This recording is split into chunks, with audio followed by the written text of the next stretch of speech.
बिस्मिल्लाहिर्रहमानिर्रहीम। आज का जो हमारा टॉपिक है वो कोफिशिएंट ऑफ वेरिएशन है, जो कि वेरिएंस की रिलेटिव मेजर ऑफ डिस्पर्शन है। इससे पहले हम लोग variance and standard deviation study कर चुके हैं, जो कि एब्सोल्यूट मेजर्स ऑफ डिस्पर्शन थी। आज जो है हम वेरिएंस की रिलेटिव मेजर ऑफ डिस्पर्शन के मुतालिक पढ़ेंगे, जो कि बहुत इंपॉर्टेंट मेजर ऑफ डिस्पर्शन है, रिलेटिव मेजर ऑफ डिस्पर्शन। और ये जो है ये स्पेशली यूज़ होती है टू डिफरेंट सेट्स के डाटा की वेरिएबिलिटी को कंपेयर करने के लिए। और साथ के साथ सेकंड जो इसका बड़ा काम है वो ये है कि ये दो डिफरेंट डाटा सेट्स की कंसिस्टेंसी को चेक करने के लिए यूज़ होती है।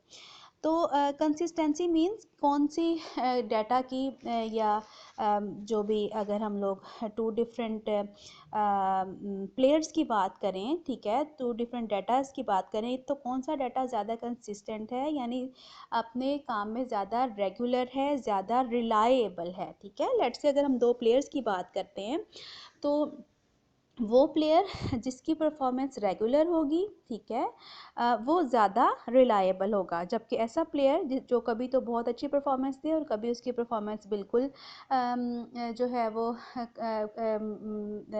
जो है वो काबिल एतबार ना हो, तो इस टाइप का जो प्लेयर होगा वो लेस कंसिस्टेंट समझा जाएगा। ठीक है, तो ये चेक करने के लिए भी कोफिशिएंट ऑफ वेरिएशन को कंप्यूट किया जाता है, और जिस डाटा की, जिस प्लेयर की, जिस टीम की कोफिशिएंट ऑफ वेरिएशन की वैल्यू स्मॉल आएगी वो मोर कंसिस्टेंट कंसीडर होगा। ठीक है, और जिसकी लार्ज आएगी वो लेस कंसिस्टेंट कंसीडर होगा। लेकिन अगर जस्ट वेरिएबिलिटी को चेक कर रहे हैं, कंपेयर कर रहे हैं, तो फिर जिसकी कोफिशिएंट ऑफ वेरिएशन की वैल्यू ग्रेटर आएगी वो मोर वेरिएबल होगा उसका डाटा, और जिसकी स्मॉल आएगी उसको हम लेस वेरिएबल करेंगे। ठीक है, तो अब कोफिशिएंट ऑफ वेरिएशन पढ़ लेते हैं। The most important of all the relative measures of dispersion is coefficient of variation. ये सबसे इंपॉर्टेंट है। Coefficient of variation is a relative measure of dispersion and independent. एक तो ये कि ये रिलेटिव मेजर है और ये इंडिपेंडेंट है of unit of measurement and expressed in percentage. ठीक है, and it is used to compare the variability of different sets of data. The group which has lower value of coefficient of variation will be considered more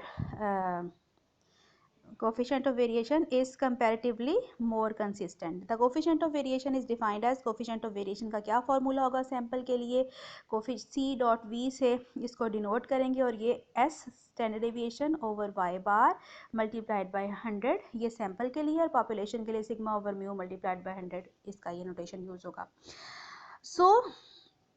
ये free of unit है, यानी जो भी unit data में use किया गया है वो इसमें यूज़ नहीं होता। So it is a dimensionless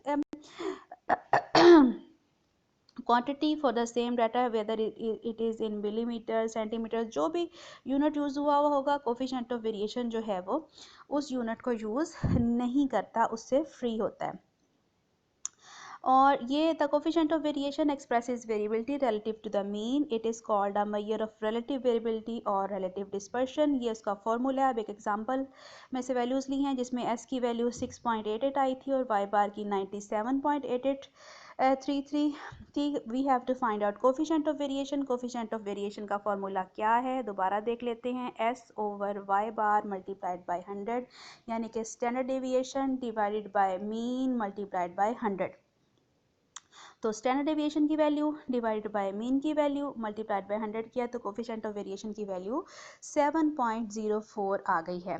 large value of coefficient of variation indicates that the observation have much spread relative to the size of the mean and vice versa। ठीक है, सो कंसिस्टेंसी को कंपेयर करने के लिए और variability को compare करने के लिए हमारे पास कोफिशिएंट ऑफ वेरिएशन यूज़ होता है, और ये एक रिलेटिव मेजर ऑफ डिस्पर्शन है, और इसका formula S over Y bar multiplied by 100 होगा।